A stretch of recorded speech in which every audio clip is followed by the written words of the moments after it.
Mirador, la grande journalistique, la plus grande tribune politique de la Guinée. Avec Aboubacar Diallo, Talibé Bari, Mamadou Ouri Diallo, Akoumba Diallo, Kabinet Fofana, Mohamed Kaba, Ibrahima Lincoln Souma, Mamadou Diambaldé. 8h06 ici sur FIM FM. Merci une fois encore de votre fidélité et de votre attention aux quatre coins du pays et en dehors de nos frontières. Bienvenue dans cet autre numéro de Mirador. Jusqu'à 11h, nous serons ensemble et comme vous le savez d'habitude, vous pouvez tout au long de l'émission participer à ce débat.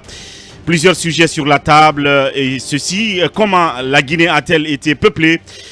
C'est le titre très captivant d'un article, une contribution et finalement un document dorénavant précieux, publié par la semaine dernière par le professeur Amadou Bano Bari, sociologue de renom.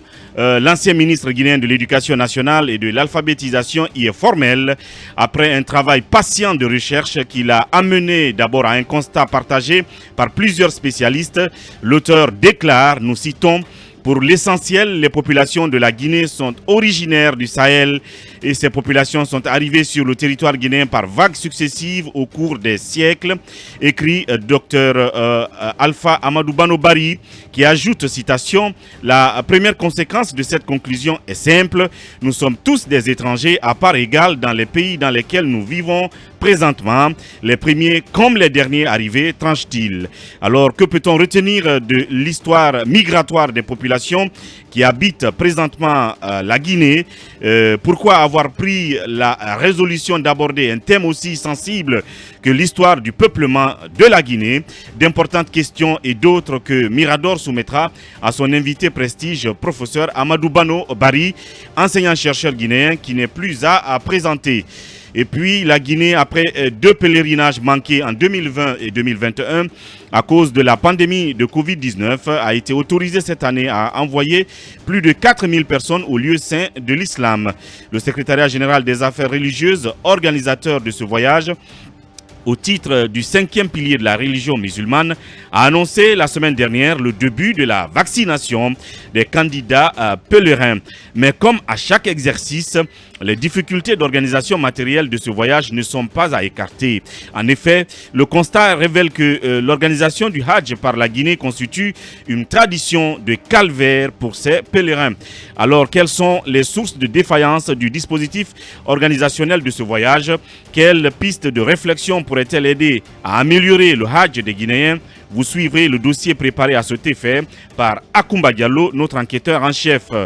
Dans un article de l'hebdomadaire panafricain Jeune Afrique intitulé « Faut-il juger Alpha Condé ?» signé de la plume de François Soudan, notre confrère a-t-il tenté d'édulcorer les lourdes charges portées à l'encontre de l'ancien président accusé de crimes de sang? En tout cas, dans cette diatribe qui vise le pouvoir de Conakry, JA se contente d'incriminer le président de la transition et les forces spéciales pour des violations des droits humains qu'ils auraient commises sous le régime défunt et lors du putsch du 5 septembre 2021, tout en pointant du doigt l'indignation sélective dont ferait preuve le FNDC et son collège d'avocats pour avoir biffé le nom du colonel Doumbouya et celui de Bala Samoura de leur liste d'accusés. Le moins que l'on puisse dire, c'est que certains observateurs ont vite décelé dans cet article du directeur de la rédaction de Jeune Afrique une manœuvre subtile destinée à peindre Alpha Condé en victime plutôt qu'en bourreau.